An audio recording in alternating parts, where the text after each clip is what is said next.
And I want you to take a look at a knife and realize, especially in kitchen knives, especially boning knives, when they're worn out. It's worth saving a sporting knife. It's not worth saving a boning knife. This knife is worn out. You can sharpen it, but the edge is moved up into such a thick part of the blade that even if it's sharp, it's not going to cut very well. But this knife is worth saving. So it's old, it's worn down, and the angle on the edge is getting quite steep. So what we're going to do is thin the knife. And that's where we use the 120 stone. So we put some marker on it and switch to the 120.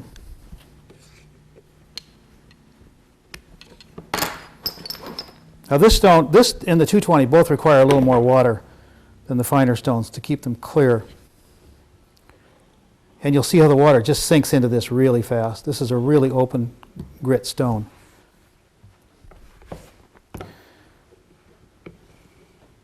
Now there's two ways I can sharpen this knife. If the knife was a little bit shorter, I could sharpen it on the flat. And if you're resting on the flat of the blade, the angle reads correctly. So I'm off at 21 degrees, I'm sharpening, it's at exactly 21 degrees. But most knives I have to sharpen on the flat, most sporting knives you have to sharpen on the flat. And that changes the angle by about anywhere from 4 to 6 degrees. So if I set the angle, if I want 21 degrees on the knife, I set the knife up on the flat where I can easily start a bevel at the back of the knife. Here, let me set the knife guide here before I get too carried away here. So on the flat of the knife, right in front of the handle, I can start a 21 degree bevel.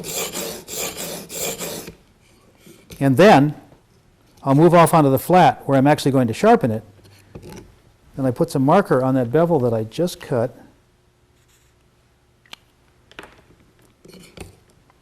Raise the pivot until I'm removing the marker, which is coming off clean. And now I'm up at about 25 degrees, but I know that the angle I'm putting on the knife is exactly 21.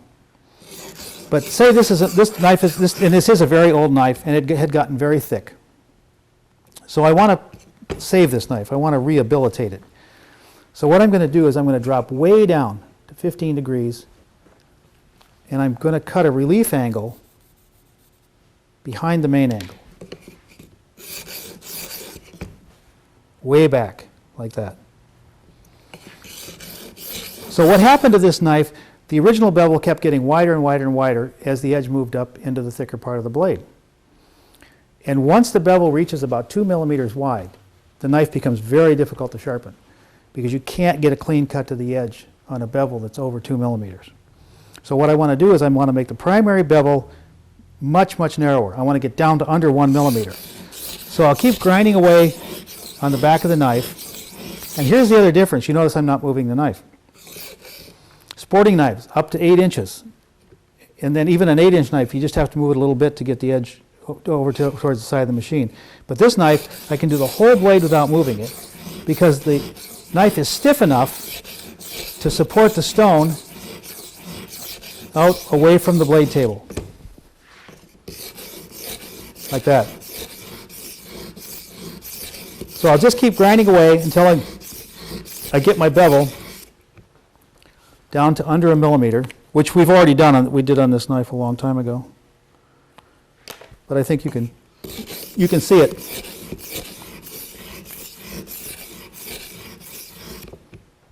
So if you look at that, you can see that the black is less than 1 millimeter.